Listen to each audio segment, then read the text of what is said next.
नमस्कार बंधुरा आज के हमें कचुर शाक दिए चिंगड़ी माछ बाटा करे देखाबो। तार जन्य एखाने निये नियेछि आमि कचुर शाकटाके एइभाবে छोटो छोटो करे केटे परिष्कार करे धुए नियेछि।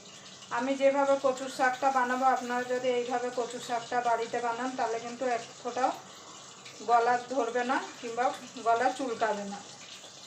प्रथमे आमि कचुर शाकटाके सिद्ध करे नेब।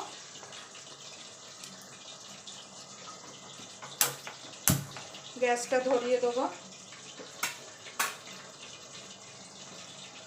एर मध्य दिए देव खानिकटा पेঁয়াজ।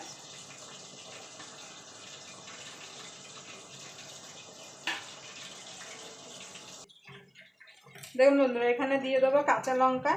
झालटा आपनादेर स्वाद मतो देवें, किन्तु कचुर शाके एकटु झाल होले खेते भालो लागे। दिए देव एकटु नुन और दिए देव एकटुखानि हलुद। एगुलो दिए एकटु सिद्ध करे नेब। हलुदटा दिले कि होबे कचुटा कालो होबे ना।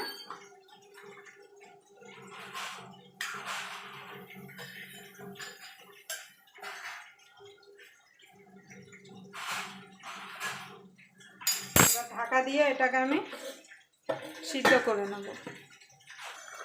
देखुन बंधुरा कचुटा सिद्ध हो गेছে। এবার আমি জলটা ঝরিয়ে নেব। দেখুন বন্ধুরা কচুর শাকটা আমি জল ঝরিয়ে নিয়েছি। এবার আমি গ্যাসটা ধরিয়ে দেবো কচুর শাকটা রান্না করার জন্য। আপনারা পুরো ভিডিওটা দেখবেন, আশা করি আপনাদের ভালো লাগবে। যদি যে চিংড়ি মাছ দিয়ে কচুর শাক বাটার রেসিপি আপনাদের ভালো লাগে তাহলে অবশ্যই একটা লাইক করে দেবেন। আর আমার চ্যানেলে নতুন বন্ধু হয়ে থাকলে অবশ্যই চ্যানেলটা সাবস্ক্রাইব করে আমার পাশেই থাকবেন। আর পাশের বেল আইকনটা অবশ্যই বাজিয়ে দেবেন, আমি যখন কোনো নিত্য নতুন রেসিপি আপলোড করব সবার আগে পাওয়ার জন্য। কড়াইটা গরম হওয়া পর্যন্ত অপেক্ষা করব। দেখুন বন্ধুরা কড়াইটা গরম হয়ে গেছে, দিয়ে দেবো সরষের তেল। এই কচুর শাকটা কিন্তু আপনারা সরষের তেলেই করবেন, সরষের তেলে খেতে কিন্তু ভালো লাগে।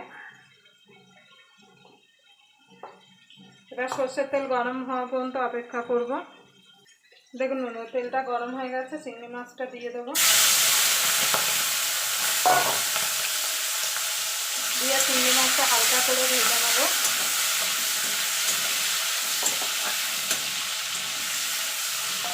আমি যেভাবে কচুর শাক চিংড়ি মাছ দিয়ে কচুর শাক বাটাটা বানাচ্ছি আপনারা এইভাবে একবার বাড়িতে বানিয়ে নেবেন। গরম ভাতের সঙ্গে কিন্তু অসাধারণ লাগে খেতে।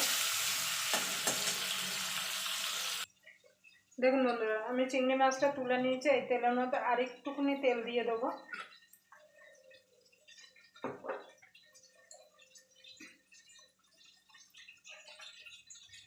ফোড়নে দিয়ে দেবো গোটা জিরে, শুকনো লঙ্কা একটা। ফোড়নটা একটুখানি ভাজা ভাজা করে নেব।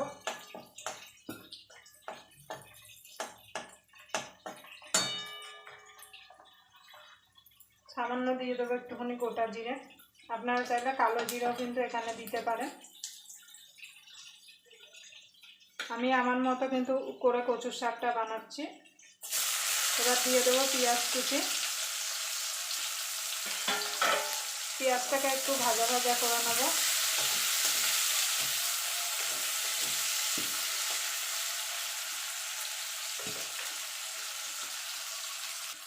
দেখুন বন্ধুরা এখানে একটা মিক্সির জার নিয়ে নিয়েছি। মিক্সির জারের মধ্যে কচুটা দিয়ে দেবো।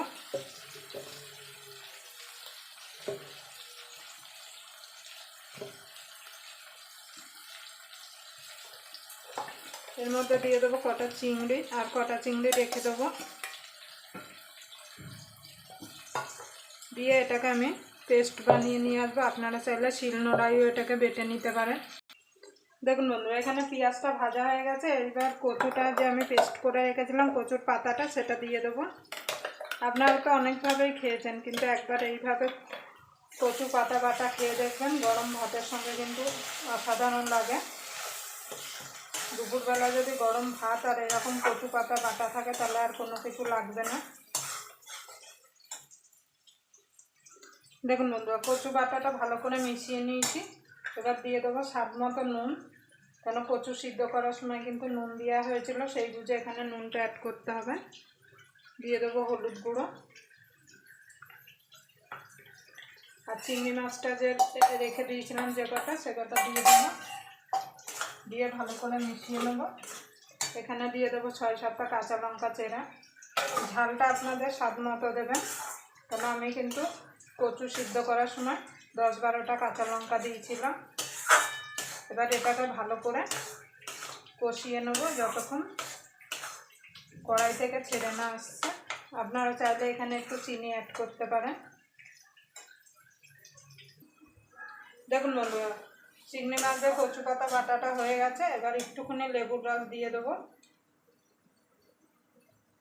কেন এখনকার কচু পাতা তো একটু গলা যদি ধরে, কিন্তু লেবুর রসটা দেওয়ার পরে আর গলা ধরবে না।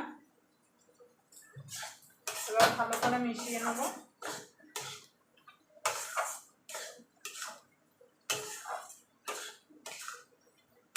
দেখুন হয়ে গেছে, এবার নামিয়ে দেবো।